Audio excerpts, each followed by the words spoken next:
I stood at the entrance of my father's Raleigh estate, staring at the ornate double doors I hadn't walked through in 10 years. The valet had already driven away with my rental car, leaving me no easy escape. Through the windows, I could see the glow of crystal chandeliers and the silhouettes of elegantly dressed guests. The sound of Vivaldi drifted out every time someone opened the doors. My father's 60th birthday party was in full swing, and everyone who mattered in his world was inside. I touched the USB drive in my pocket. The small, rectangular shape felt both insignificant and impossibly heavy. $3 million in stolen funds, 18 months of financial fraud, one 17-minute video that could destroy everything. My hand was shaking not from fear, but from something else. Anticipation, maybe. Or the weight of finally being able to make them see me. I took a breath and walked inside. The grand hallway stretched before me, all marble floors and gilded mirrors. I caught my reflection and barely recognized myself in the black dress hairstyled, looking like I belonged here. But I didn't belong. I never had. I moved toward the ballroom, my heels clicking against the marble, each step bringing me closer to the reckoning I'd traveled 3,000 miles to deliver. Then I saw her. Samantha, my stepmother, commanding the center of the ballroom like she owned it because she did. She owned everything. My father, this house, the company, even my own history. She raised her champagne flute high, and I watched those perfectly manicured nails catch the light, each one probably costing more than my first month's rent in Los Angeles. Her eyes swept the room and landed on me standing there in my simple black dress like a shadow at my own father's party. I watched her smile transform that practiced poisonous smile that everyone else mistook for warmth. But I saw it for what it was, the smile of a predator who had already won. She lifted the microphone to her lips, and I just knew she was about to strike. Her voice floated across the room, sweet as honey laced with arsenic. "And of course we must acknowledge Charlotte," she said, gesturing toward me with her glass. "David's daughter from his first marriage. She's here tonight, sitting quietly at the end of the table where she belongs. This is all you deserve, Charlotte. All you'll ever deserve." The room erupted in laughter. Not uncomfortable chuckles, but genuine, cruel laughter. My father, standing beside Samantha in his expensive tailored suit, joined in. He actually laughed. The man who was supposed to protect me, who was supposed to see me, laughed along with the woman who had stolen my place in his life. But tonight, the story would end differently. Tonight, I held the power to destroy everything they had built on lies. Before I tell you what happened next, if you're invested in this story, if you want to hear how a forgotten daughter brought down an empire of deceit, please hit that like button, subscribe to this channel, and drop a comment below telling me if you've ever felt invisible in your own family. Your support means everything, and trust me, you won't want to miss how this unfolds. Now, let me take you back to where it all began 10 years earlier when my mother died and my world shattered into pieces I didn't know how to put back together. I was only 15 when cancer took my mother. She had been the center of my universe, the person who saw me, really saw me when everyone else looked through me. We would spend hours in her art studio, her painting, while I experimented with the old film camera she had given me for my 13th birthday. She taught me that every person has a story worth telling, that even the quietest voices deserve to be heard. When she died, I thought I died with her. My father, David Vance, the successful CEO of Vance Industries, had always been more comfortable with board meetings than with emotions. After Mom's funeral, he buried himself in work even more deeply than before. Our house, once filled with my mother's laughter and paint-splattered canvases, became a mausoleum of silence. I wandered through the halls like a ghost, clutching that camera trying to capture something, anything that felt real. Then 6 months after we buried my mother, Samantha appeared. She came into our lives like a sudden summer storm, beautiful and destructive. My father met her at some charity gala, and within weeks, she had moved into our home. She was everything my mother wasn't: polished, instead of authentic, calculating, instead of genuine, cold, where my mother had been warm. But my father couldn't see it. Or perhaps he simply didn't want to. Samantha arrived with her own daughter, Brittany, who was 2 years older than me. While I was awkward and introverted, Brittany was confident and commanding. She took over my mother's studio without asking, painting the walls from the soft cream my mother had loved to a harsh white. She threw away my mother's unfinished canvases, calling them clutter. When I protested, crying, as I tried to save the last painting my mother had been working on, Samantha gently but firmly removed it from my hands. "Darling, we need to move forward," she said, her voice sweet as poisoned honey. "Your father needs to heal, and holding on to these things won't help anyone." My father stood in the doorway watching and said nothing. The changes came quickly after that. Samantha redecorated the entire house, erasing every trace of my mother. The family photos that had lined the hallways were replaced with new ones, professional portraits featuring my father, Samantha, and Brittany. I was rarely in these photos, and when I was, I stood at the edge, half out of frame like an afterthought. Brittany became my father's golden child overnight. She was interested in his business, always asking him questions about Vance Industries, sitting in on his phone calls, accompanying him to events.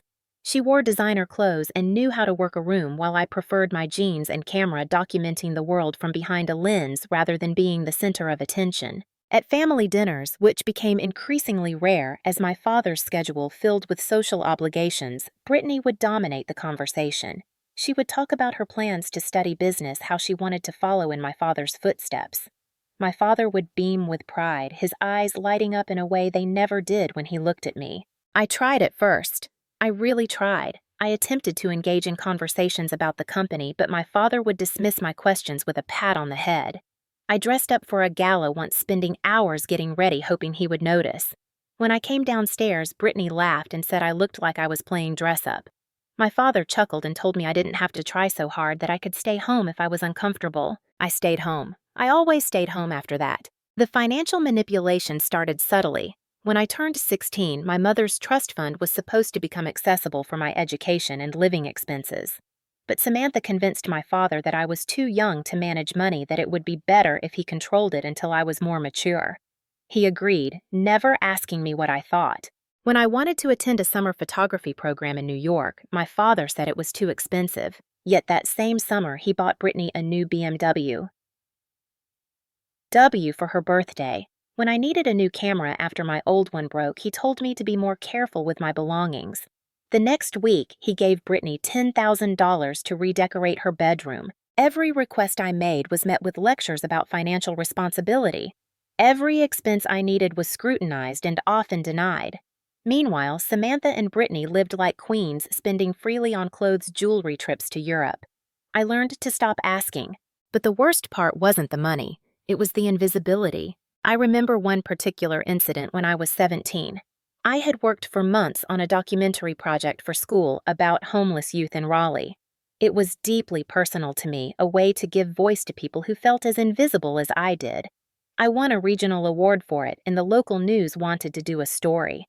I was so proud, so hopeful that maybe my father would finally see me, see what I could do. The day the news segment aired, I rushed home from school, eager to show my father. I found him in his office with Samantha and Brittany. Brittany had just been accepted into an elite business program, and they were celebrating with champagne. "Dad," I said from the doorway, holding the news article about my award. "I won something. They featured my documentary on the news tonight." He glanced up briefly. "That's nice, Charlotte. We're a bit busy right now. Brittany has some wonderful news." "But Dad, it's going to be on in 10 minutes. Could you just watch it with me?" Brittany sighed dramatically. "God, Charlotte, not everything is about you. Can't you see we're having a moment here?" Samantha put her hand on my father's arm. "David, sweetheart, Brittany's acceptance is a once-in-a-lifetime thing. Charlotte's little school project can wait." My father nodded. "Charlotte will watch it later, okay? Go set up the DVR." They never watched it. Not later that night, not ever. The recording sat on the DVR for months until Samantha deleted it to make room for her reality shows. That was the night I started planning my escape. I threw myself into my work. If my family couldn't see me, the world through my lens would. I documented everything: the single mother working 3 jobs to feed her kids, the veteran living under a bridge, the teenager kicked out for being gay. I told their stories because no one had told mine. I gave them visibility because I knew what it felt like to be invisible. My teachers noticed my work. They encouraged me to apply to film schools to pursue documentary filmmaking seriously. I applied to programs in California, New York, anywhere far from Raleigh. I did it all in secret, using my laptop in the school library, having recommendation letters sent to my best friend's house. When the acceptance letters came, I was offered a full scholarship to a prestigious film program in Los Angeles. I would need some money for living expenses, but most of it was covered. This was my chance, my way out. I waited until dinner, one of the rare occasions we all ate together. My father was distracted checking his phone between bites. Samantha was talking about some charity event. Brittany was scrolling through Instagram. It was now or never. "Dad," I said, my voice steady despite my racing heart. "I need to talk to you about something important." He looked up slightly annoyed at the interruption. "What is it, Charlotte?" "I got into film school, a really good one in Los Angeles. Full scholarship. I just need help with living expenses for the first semester, maybe $5,000, and then I can get a job and support myself." The table went silent. Brittany looked up from her phone, smirking. Samantha's eyes narrowed. My father put down his fork. "Film school," he said. "Charlotte, that's not a real career. What are you going to do with that?" "Tell stories, make documentaries. I'm good at it, Dad. I've won awards." "Awards at school don't pay bills." Samantha interjected, her voice dripping with false concern. "David, surely you're not going to encourage this fantasy." "It's not a fantasy," I said, my voice rising. "It's what I'm good at. It's what I love." My father sighed the way he always did when I became inconvenient. "Charlotte, I think you need to be realistic. Film school is expensive, and frankly, it's a waste of time and money. Why don't you go to community college here, study something practical?" "But it's already paid for. I just need help with living expenses." "And what about after that? How will you support yourself? These creative fields, they're not stable. I'm not going to fund a pipe dream." Brittany laughed. "Come on, Charlotte. Just admit you want to avoid real work. Film school is what people do when they can't do anything else." I looked at my father, waiting for him to defend me, to see the potential in what I wanted to do. But he just shook his head. "Brittany's starting at Vance Industries next month," he said. "She's going to learn the business from the ground up. That's a real career path. If you want my support, you'll do something sensible. Otherwise, Charlotte, you're on your own." The words hung in the air like a death sentence. On my own. I was 18 years old, and my father was telling me I was on my own. That night, I sat on my bedroom floor with my laptop, staring at the financial aid office's phone number until the digits blurred. My hands were shaking so badly I had to dial 3 times before I got it right. When the counselor answered, I tried to explain my situation without crying, but my voice cracked anyway. "My father refuses to help me." I said the words, tasting like ash in my mouth. "He says film school is a waste. He won't fill out the FAFSA. He won't co-sign loans. I'm 18 and I have nothing." The counselor, a woman named Patricia, who sounded like someone's kind aunt, didn't judge me. She just listened. Then she said, "Okay, honey, let's figure this out together." We spent 2 hours on that call. Student loans I could apply for independently once I proved my father wouldn't support me. Work-study programs that would give me campus jobs. Emergency grants for students in financial crisis. She emailed me forms, walked me through every step, and by the end of the call, I had a plan. It wasn't pretty. I would graduate with crushing debt. I would work multiple jobs. I would eat ramen and skip meals and probably cry myself to sleep more nights than I wanted to admit. But I would be free.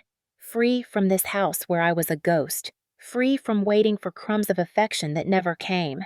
Free from watching Brittany get everything while I got nothing. "You can do this," Patricia said before we hung up. "I've seen a lot of students in your situation. The ones who make it are the ones who want it badly enough. Do you want it badly enough?" I looked around my bedroom at the walls covered with photographs I'd taken at the shelf, holding my mother's old art books that Samantha hadn't found yet at the window that looked out over the garden where Mom and I used to plant flowers every spring. I thought about staying here, slowly disappearing until there was nothing left of Charlotte Vance except a name on a trust fund I couldn't access. "Yes," I whispered, "I want it badly enough." The next 3 months were a special kind of torture. I moved through the house like a shadow, filing paperwork in secret, confirming my enrollment, planning my escape. Every dinner where my father praised Brittany's business instincts was another brick in the wall I was building around my heart. Every time Samantha reminded me to be grateful for the roof over my head, I thought about how soon I wouldn't need their roof anymore. I told no one I was leaving. My few friends at school knew I'd gotten into film school, but I didn't tell them when I was going or that I was cutting all ties. I couldn't risk word getting back to my father. He might not care about me, but he cared about appearances, and his daughter running away to California wouldn't look good. I picked the date carefully. My father had a business trip to New York, 3 days of meetings he'd been talking about for weeks. Samantha and Brittany had booked a spa weekend in Asheville, one of their regular bonding trips that I was never invited to. The house would be empty except for me and the housekeeper Maria, who worked mornings and always left by 2. The night before I left, I couldn't sleep.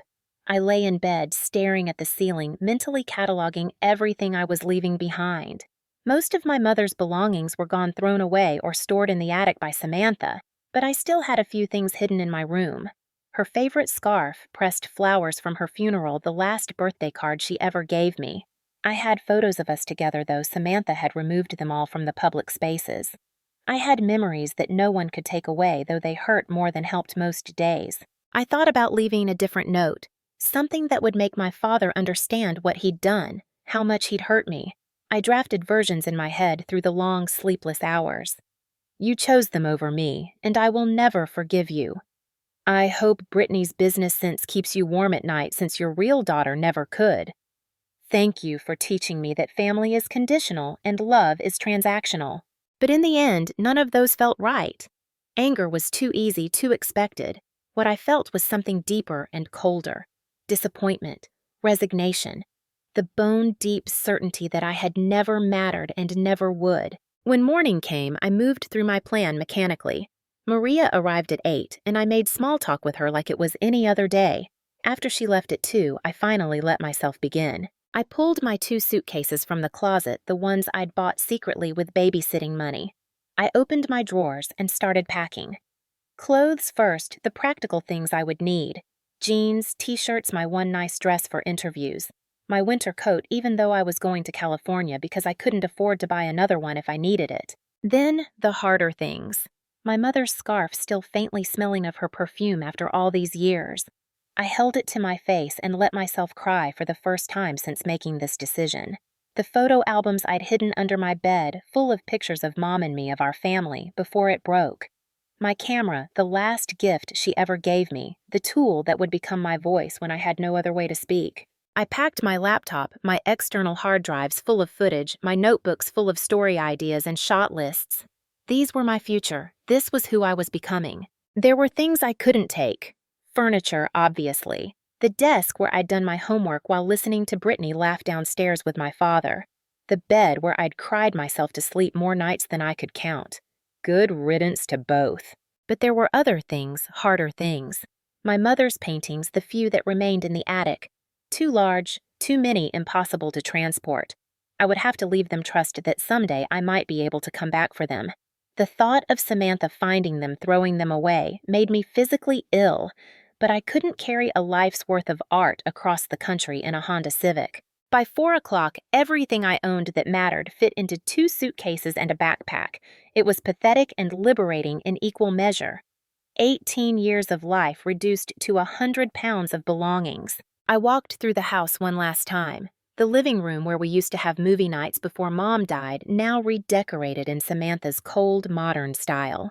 The kitchen where Mom taught me to bake cookies, now staffed by a professional chef who cooked Brittany's favorite meals.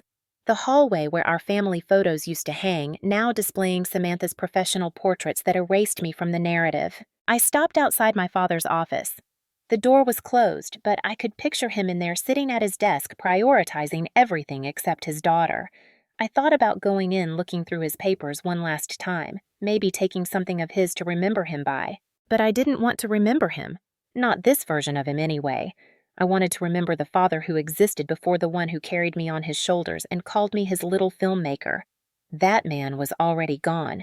What remained was just a ghost wearing my father's face. I went to the kitchen and pulled out a piece of the expensive stationery Samantha kept in the drawer. Heavy cream paper with "The Vance Family" embossed at the top. I stared at those words for a long moment. The Vance family. But which Vance is not me, apparently. I picked up a pen and wrote. My hand was steady. After 3 months of planning, of working up the courage, of deciding I was worth more than this, I felt calm, clear. Gone to LA? Don't worry about me. I never expected you to. I read it 3 times, making sure there were no spelling errors, no smudges. It needed to be perfect in its simplicity. No emotion, no explanation, no plea for understanding. Just a statement of fact. I was gone and they shouldn't worry because worrying would imply they cared and we all knew they didn't. I left the note on the kitchen counter weighted down by the salt shaker so it wouldn't blow away. Next to it, I placed my house key. I wouldn't need it anymore. This wasn't my home. Maybe it never had been. I loaded my suitcases into my beat-up Honda Civic, the car I'd bought with my own money from 3 summers of lifeguarding and babysitting. The engine made a concerning rattling sound when I started it, but it would get me to California. It had to. Before I pulled out of the driveway, I took one last look at the house. The mansion where I'd grown up, where I'd lost my mother, where I'd become invisible. The late afternoon sun hit the windows, making them look like empty eyes staring back at me. I didn't cry. I'd done enough crying in this place. Instead, I felt something I hadn't felt in years, something that felt almost like hope. Or maybe it was just the absence of constant pain, which was close enough. I put the car in drive and pulled away. I didn't look in the rearview mirror. I didn't need to see it disappear behind me. It had disappeared from my heart months ago. The GPS said it would take 41 hours of driving to reach Los Angeles. I had $1,200 in my checking account, a full tank of gas, and absolutely nothing to lose. I turned up the radio and drove toward my future, leaving my father to discover too late that you can't ghost your own daughter without consequences. The consequence was this: I was gone and I wasn't coming back. Not for holidays, not for guilt trips, not even if he begged. I was choosing myself. Finally, bravely, irrevocably, I was choosing myself. And somewhere on Interstate 40, watching North Carolina disappear in my rearview mirror, despite my promise not to look back, I started to cry. Not sad tears, though there was grief in them. Not angry tears, though there was fury too. These were different. These were the tears of someone who had just jumped off a cliff and discovered mid-fall that she might actually have wings. I took one last look at the house where I had grown up, where I had lost my mother and then lost my father to a woman who had never loved him, only what he could provide. I got into my beat-up Honda Civic bought with money I had saved from babysitting jobs, and I drove away. My father called once about a week after I left. "Charlotte," he said, his voice distant as always. "Your note was dramatic. If you need anything, call." That was it. No apology, no attempt to understand, no expression of love or concern. Just an offer of money, the only language he knew how to speak. I never called. Los Angeles was brutal at first. I worked 3 jobs while attending classes waitressing, working at a camera shop, and doing freelance videography for weddings and corporate events. My apartment was a tiny studio in a questionable neighborhood, and some nights I ate ramen for dinner 3 meals in a row. But I was doing it. I was telling stories. I was becoming someone. My documentary work started getting noticed. I focused on marginalized communities, people whose voices were silenced or ignored. A short film I made about foster children aging out of the system won a student Emmy. A piece about immigrant workers in LA's garment district got picked up by a streaming service. Slowly, painfully slowly, I built a career. I never went home for holidays. My father would send me checks which I never cashed. Samantha would occasionally send passive-aggressive emails about how I was breaking my father's heart by staying away. But we both knew he barely noticed my absence. Brittany would post photos on social media of their perfect family gatherings, making sure I saw that I wasn't missed. The years passed. 5 years became 7, then 9. I became known in documentary circles as a voice for the voiceless. I won awards, got grant funding, and built a life I was proud of. I dated, made friends, found a community of artists and activists who became my chosen family. I went to therapy and worked through my childhood trauma. I learned that being invisible in my father's house didn't mean I was invisible in the world. Then 2 months ago, I received an email from an unexpected source. It was from Liam Harrison, someone I had gone to high school with in Raleigh. We had been friendly, but not close. He had been the editor of the school newspaper while I was the photo editor. I hadn't thought about him in years. The subject line read, "Need to talk about your father." I almost deleted it. I had built a wall between my past and my present, and I wasn't interested in tearing it down. But something made me open it. "Charlotte," the email began. "I don't know if you remember me, but we went to school together. I'm an investigative journalist now working for the Raleigh Observer. I've been following a lead on some financial irregularities at Vance Industries, and your stepmother and stepsister's names keep coming up. I think your father is in danger of losing everything, and I don't think he knows it. We need to talk. Please call me." I stared at the email for a long time. Part of me wanted to ignore it to let my father reap what he had sown. He had chosen Samantha and Brittany over me. Why should I care if they were stealing from him? But another part of me, the part that still remembered the father he had been before my mother died, the man who had once carried me on his shoulders and called me his little filmmaker, that part couldn't let it go. I called Liam. We met at a coffee shop in downtown LA. He had changed since high school, grown into his lanky frame. His face more serious, now marked by the weight of the stories he covered. He ordered us both coffee and spread out a folder of documents on the table between us. "I've been investigating Vance Industries for 3 months," he said without preamble. "There's a shell company that's been siphoning funds. At first I thought it was typical corporate fraud, but then I started digging into who owned the shell company. It traces back to a lawyer named Arthur Hayes who has very close connections to Brittany. He showed me bank statements, corporate filings, email printouts. The evidence was damning. Over the past 18 months, nearly $3 million had been transferred from Vance Industries accounts into various offshore holdings, all linked back to Brittany and Samantha. But the most interesting part," Liam continued, pulling out another document, "is this. It's a draft shareholder agreement. If this goes through, your father will be signing over 60% of his company shares to Brittany. He thinks he's setting up a succession plan, but what he's actually doing is giving away controlling interest in his own company." I felt something cold settle in my chest. "Why are you telling me this?" "Because I recorded a conversation between Brittany and Arthur Hayes at a cafe. She was laughing about it, Charlotte. She said, and I quote, 'Dad will never suspect. By the time everything's finalized, he'll thank us. And Charlotte, she's too busy chasing homeless people with her camera to ever notice.' They're planning to do this at his 60th birthday party next month. Big celebration, lots of witnesses, and in the middle of it all, your father signs papers. He hasn't properly reviewed papers that give them everything." I looked at the documents spread across the table. My father, for all his faults, had built Vance Industries from nothing. It was his life's work. And these people, these vultures who had convinced him they loved him, were planning to strip it from him. "What do you want from me?" I asked. "I'm going to publish this story," Liam said. "But I wanted to give you a heads up first. You're his daughter. You have more right than anyone to confront him with this before it becomes public." I laughed bitterly. I'm the daughter he forgot he had. "Maybe," Liam said. "But you're also a documentary filmmaker. You know how to tell a story. You know how to make people see the truth. This is your story too, Charlotte. What they did to you, how they pushed you out, it's all part of the same pattern. They've been using and discarding people for years. Your father has just been too blind to see it." He was right. As much as I wanted to walk away to let my father face the consequences of his willful blindness, I couldn't. Because this wasn't just about him. It was about every daughter who had been made invisible, every child who had been replaced, every person who had been used and cast aside. This was a story that needed to be told. Over the next 6 weeks, Liam and I became partners. He gave me access to everything he had uncovered, and I used my skills to create something powerful. I went through old videos I had taken as a teenager, found footage of Samantha and Brittany's coldness the moments they thought no one was watching.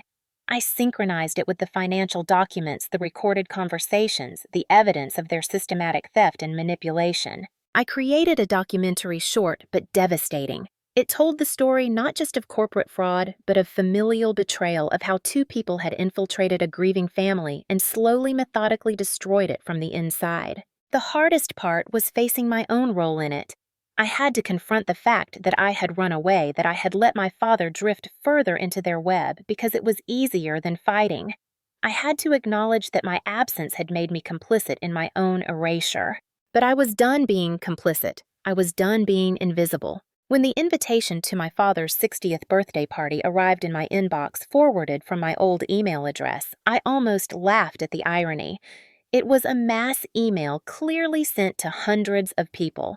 I wasn't even important enough for a personal invitation. The message was bland and corporate. Join us in celebrating David Vance's 60 years of life and 40 years of business excellence. I RSVP'd, yes. I booked a flight to Raleigh. I packed my best black dress, my camera equipment, and a small USB drive that contained enough evidence to destroy the empire they had built on lies. As the plane descended into Raleigh-Durham International Airport, I felt something I hadn't felt in years: nervousness. My hands trembled as I gripped the armrest. I had spent a decade avoiding this place, this house, these people. Now I was flying directly into the heart of it. I stayed at a hotel downtown, not wanting to deal with the awkwardness of the family home. The night before the party, I sat in my room reviewing the documentary one more time. It was 17 minutes long, edited down to the essential truth. Every claim was supported by evidence. Every accusation was undeniable. I called Liam, who was back in Raleigh, ready to publish his article the day after the party. "Are you sure you want to do this?" he asked. "No," I admitted, "but I'm doing it anyway." "Charlotte, you know this is going to blow up your family, right? There's no going back from this." "What family?" I said. "I lost my family when my mother died. What I have now is a father too blind to see he's being used, and two women who have stolen everything that should have been mine. Not the money, Liam. I don't care about the money, but my place, my history, my mother's memory. They took all of that and threw it away like trash, so yeah, I'm sure." The night of the party, I stood in front of the mirror in my hotel room and barely recognized myself. I had chosen a simple black dress, elegant but not flashy. My hair, usually pulled back in a messy bun, was styled in soft waves. I looked like someone who belonged at a sophisticated party, not the awkward teenager who had fled this city 10 years ago. I drove my rental car to the Raleigh estate, my childhood home. It looked different, larger somehow, though nothing about the structure had changed. Maybe I had just gotten smaller in my memory. The driveway was lined with luxury cars. Valets in white jackets directed traffic. String lights had been hung in the trees, creating a magical canopy of stars. It was beautiful, extravagant, exactly the kind of display my mother would have hated. I handed my keys to the valet and walked up the steps to the front door. My heart was pounding so hard I could hear it in my ears. The USB drive in my clutch felt like it weighed 1,000 pounds. The foyer was filled with people I didn't recognize. Business associates, society friends, the kind of people who measured their worth in stock portfolios and square footage. I moved through them like a ghost, invisible as always. Then I saw her, Samantha, standing in the center of the grand ballroom holding court like a queen.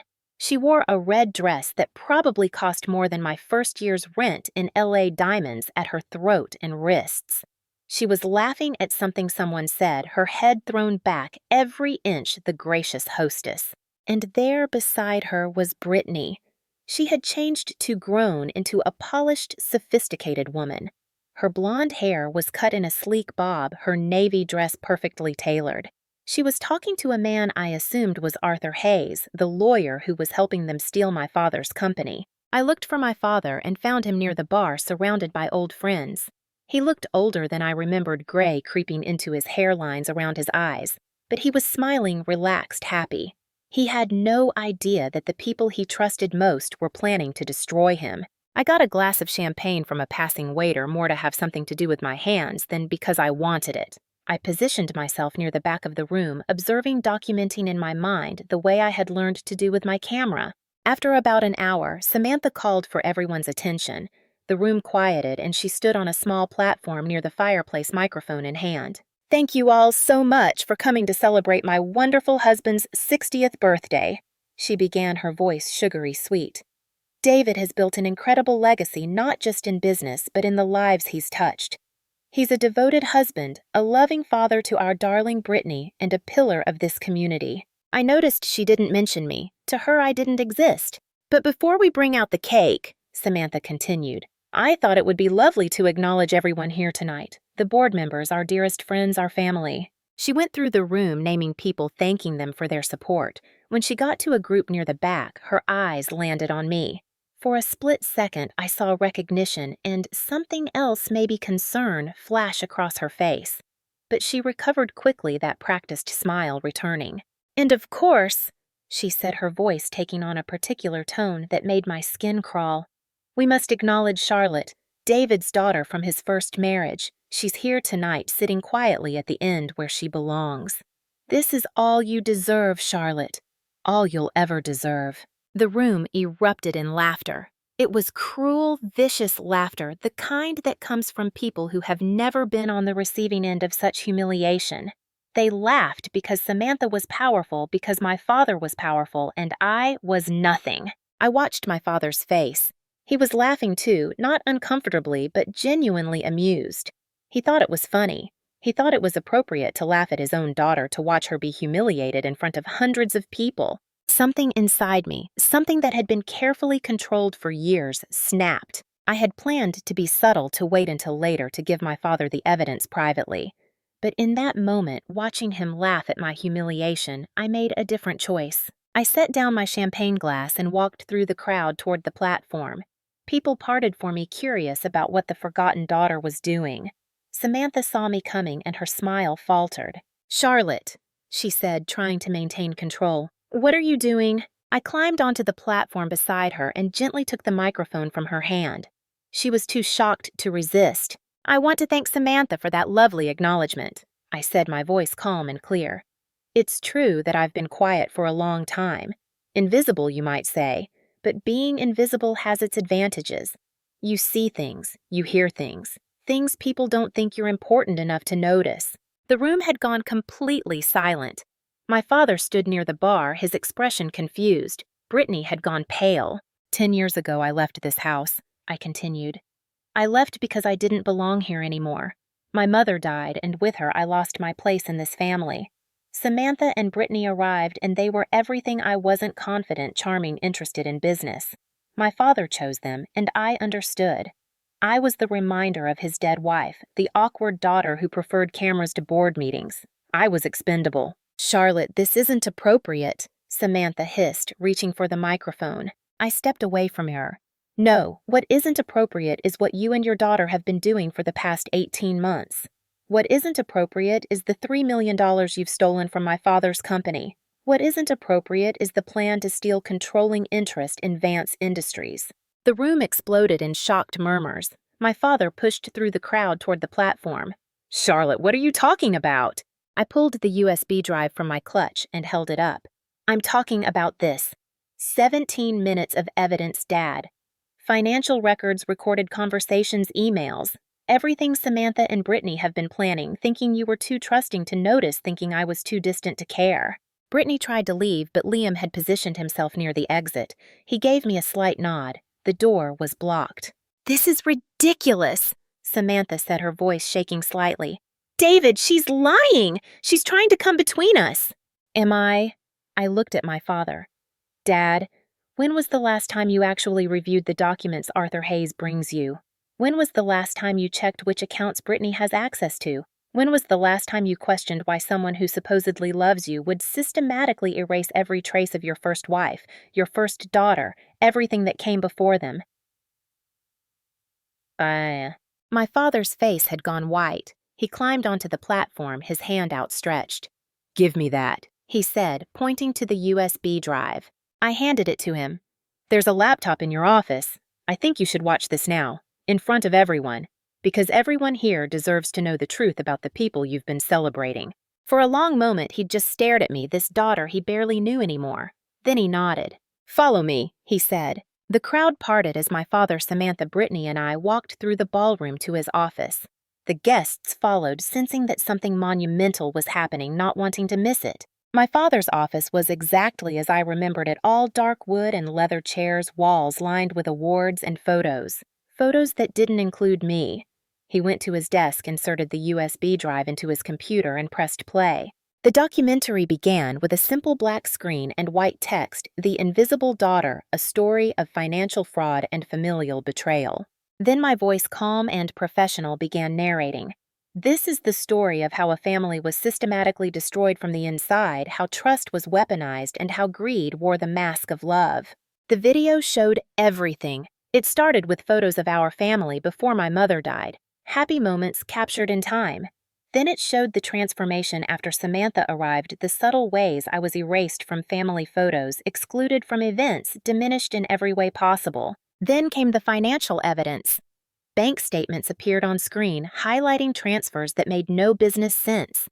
Emails between Brittany and Arthur Hayes discussing the David problem and how to expedite the transfer of assets. The recorded conversation in the cafe where Brittany laughed about how my father would never suspect. But the most damaging part was a video I had found buried in Samantha's cloud storage, something she had filmed and forgotten about. It was from 2 years ago, a night when they thought my father was asleep. Samantha and Brittany were in the kitchen drinking wine, and Brittany had been recording them on her phone. "I can't believe how easy this has been," Samantha said on the video, her face flushed from wine.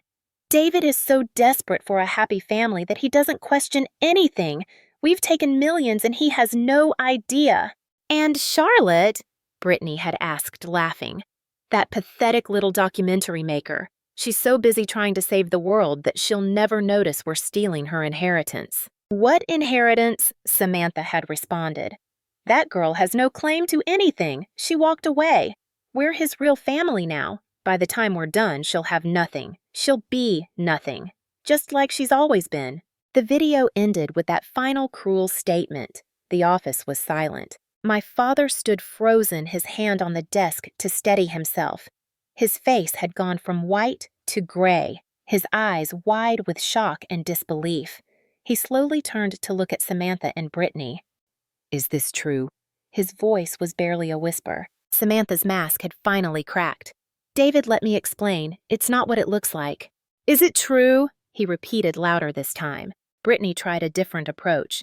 "Dad, Charlotte is manipulating you. She's always been jealous of me, of us. She's making this up." My father turned to me. "Is there more?" I nodded and pulled out my phone. "Liam Harrison, an investigative journalist for the Raleigh Observer, has been working on this story for months. He's prepared to publish everything tomorrow morning. Or," I looked at Samantha and Brittany, "we can handle this privately. Your choice." Samantha's composure finally shattered. "You vindictive little bitch!" she spat. "You've always been jealous that your father chose us over you. You couldn't stand that we were the family he wanted." "You were never his family," I said quietly. "You were thieves. You saw a grieving man and his forgotten daughter, and you exploited that. You didn't love him. You loved what he could give you." My father moved to the window, staring out at the party that was still happening below, though I could see guests on their phones, no doubt already spreading the news. His shoulders shook, and I realized he was crying. "Get out," he said softly. "David," Samantha started. "Get out!" he roared, turning to face them. "Both of you! Out of my house, out of my company, out of my life!" "You can't do this," Brittany said, her voice panicked. "I'm on the board. I have contracts." My father's laugh was bitter.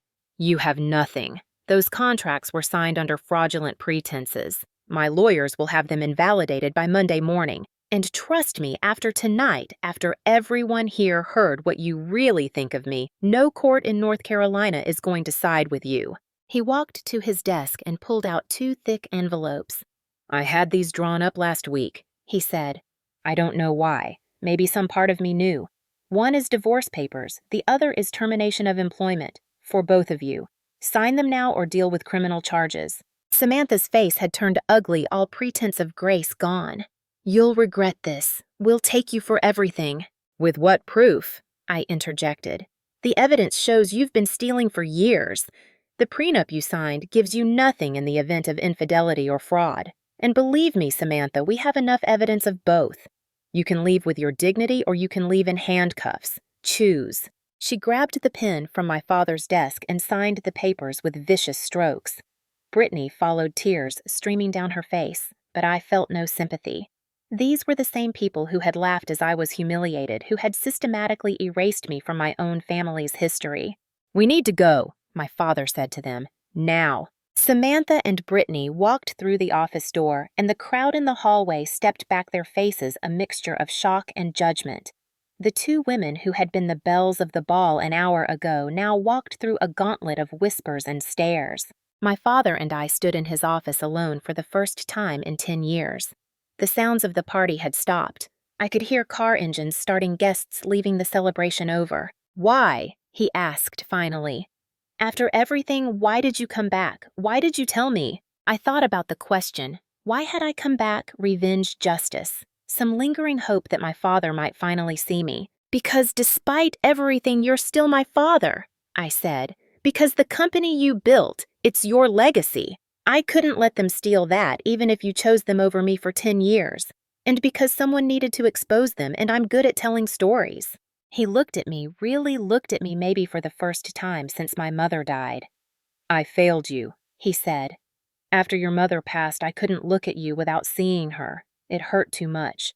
So I let them come in, let them fill the empty spaces, and I never once asked what you needed. I chose comfort over truth. I chose easy over honest. And I lost you. Yes, I said simply, you did. Can you ever forgive me? I thought about that question for a long time. Could I forgive him? For the years of neglect, the financial manipulation, the willful blindness, for laughing as I was humiliated at his birthday party. I don't know, I admitted, but I can try to understand. You were in pain and they took advantage of that. We both let them manipulate us in different ways. You let them replace me. I let them drive me away. He moved toward me hesitantly, like he was afraid I might disappear. I've watched your documentaries, he said. Every single one. I have subscriptions to all the streaming services just so I can see your work. You're brilliant, Charlotte. You tell the stories no one else wants to hear. You give voice to people the world ignores.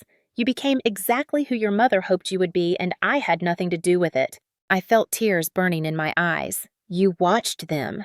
Every one. I was so angry when you left for film school. I thought you were throwing your life away on a fantasy, but you proved me wrong about everything. You built a career on truth and compassion while I built mine on numbers and acquisition. You're a better person than I ever was. Dad, I said, my voice breaking. He crossed the distance between us and pulled me into a hug, the first real hug we'd had since my mother's funeral. I felt something crack inside me, some wall I'd built to protect myself from the pain of being forgotten. I'm sorry, he whispered. I'm so sorry. We stood like that for a long time, father and daughter, trying to bridge a decade of distance with one embrace. Eventually, we had to deal with the aftermath. The guests had all left. The catering staff was cleaning up, giving us worried looks. Liam came to the office offering to help however he could. What happens now? My father asked. Now, Liam said, we decide how much of this goes public. I can publish the full story or we can handle it quietly. Your choice. My father looked at me. What do you think? I considered it. The vindictive part of me wanted the whole world to know what Samantha and Brittany had done. But the part of me that had learned to tell stories to understand human complexity knew that public humiliation wouldn't heal anything. Quiet, I said. They signed the documents. They'll leave. You avoid the scandal and we all move forward. But, I looked at Liam, you keep the evidence. If they ever try to come back, if they ever try to contest anything, then you publish. Liam nodded. I can work with that. My father sold the Raleigh estate a month later. He said he couldn't live in a house that held so much deception. He bought a small cabin on a lake, a place where he could think and heal. The company underwent restructuring with new board members and strict financial oversight. And I went back to Los Angeles, back to my documentaries, but something had changed. I had confronted my past instead of running from it. I had given myself the visibility I'd craved for so long. My father and I talked on the phone every week now. The conversations were awkward at first, stilted and careful, but slowly we learned how to be father and daughter again. He came to visit me in LA, sat in on a few of my film shoots, met my friends. He was trying, genuinely trying to understand the life I'd built. 3 months after the party, I premiered my latest documentary at a film festival. It was called Echoes from the Shadows, and it told the stories of daughters who had been pushed to the margins of their own families. My story was in there too, woven through the others, a thread of connection between women who had learned to make themselves small. My father sat in the back row of the theater during the screening. I saw him wipe tears from his eyes more than once. After the film ended and the applause died down, he came up to me. I saw myself in there, he said, in the fathers who were too blind to see what they were losing. You didn't go easy on us. Would you want me to? No, he said. Truth shouldn't be easy. You taught me that. We stood on the terrace of the venue, looking out at the Los Angeles skyline. The city lights sparkled like stars, and for the first time in years, I felt at peace. You know what the hardest part was? I asked him. It wasn't the stealing or the manipulation or even the humiliation at your party. It was feeling invisible, feeling like I didn't matter enough for you to see what was happening. You were never invisible, he said. I just chose not to look, and that's worse. That's unforgivable. Maybe, I said. But forgiveness isn't about them, it's about us. It's about choosing not to let their betrayal define the rest of our lives. My father took my hand. I missed so much of your life, Charlotte. I can't get those years back, but I promise you I'm going to spend the rest of my life really seeing you, not the daughter I wanted you to be, but the incredible woman you became without my help. I squeezed his hand. That's all I ever wanted, Dad, to be seen. That night, as I sat on my apartment balcony with a glass of wine, I thought about revenge. I had gone to that party planning to destroy the people who had destroyed me. But what I discovered was something more complex, more nuanced than simple vengeance. Revenge. I realized it doesn't have to be fire and destruction. It can be light, steady, and unrelenting. It can be the truth spoken clearly in a room full of people who have chosen comfortable lies. It can be standing up straight in a space where you've been told to make yourself small. The USB drive sat on my bookshelf, now not a weapon, but a reminder. A reminder that truth doesn't need to shout. It just needs to exist. And sometimes the best revenge isn't destroying someone else's empire. It's refusing to shrink yourself to fit into it. I took out my phone and recorded a final thought, something I wanted to remember when the temptation to make myself invisible crept back. I used to think being forgotten was the worst thing that could happen to a person, I said to the camera. But I was wrong. The worst thing is forgetting yourself, making yourself small because someone couldn't handle your fullness. The real ending isn't when someone else's world crumbles. It's when you stop contorting yourself to fit into their frame. That's the real victory. That's the real peace. I posted the video to my documentary channel where I shared behind-the-scenes thoughts and reflections on my work. Within an hour, it had hundreds of comments. People telling their own stories of being invisible, of choosing themselves, of finding peace and truth instead of revenge. One comment stood out. "Thank you for telling this story. My family made me feel invisible for years. Watching your journey has given me the courage to tell my own truth." And that, I thought, was worth more than any revenge could ever be. So let me ask you, have you ever felt invisible in your own family? Have you ever had to choose between making yourself small or walking away? What does revenge mean to you? Is it destruction, or is it simply refusing to be diminished anymore? Drop your thoughts in the comments below. And if this story resonated with you, if you know someone who needs to hear it, hit that like button and subscribe. These stories matter. Your story matters. And sometimes the most revolutionary act is simply refusing to disappear.